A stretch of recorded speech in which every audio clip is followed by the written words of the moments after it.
स्थानिक गुन्हे शाखेच्या टीमने एमआयडीसी येथून 2 दुचाकी चोरट्यास पकडले.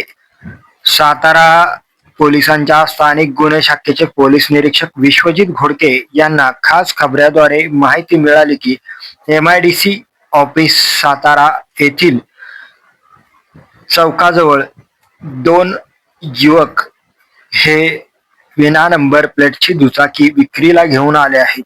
त्यानुसार तेथे त्यांनी टीमला पाठवले आणि त्या दोघांना चौकशी करता ताब्यात घेतले असता त्यांच्याकडे चोरीची दुचाकी आढळून आली. ती चोरीची दुचाकी कराड येथील कॉटेज हॉस्पिटल येथून चोरल्याची कबुली दिली. त्याचबरोबर त्यांनी इतर आणखी 12 दुचाकी चोरल्याची कबुली दिली. अशा एकूण 13 दुचाकी त्यांच्याकडून हस्तगत केल्या. तब्बल 2,15,000 रुपयांचा ऐवज हस्तगत केला आहे.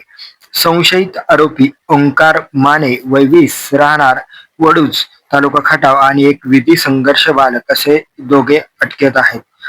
याबाबतची माहिती सातारा पोलिसांनी गुरुवारी सायंकाळी 7 वाजता पत्रकारांना दिलेली आहे.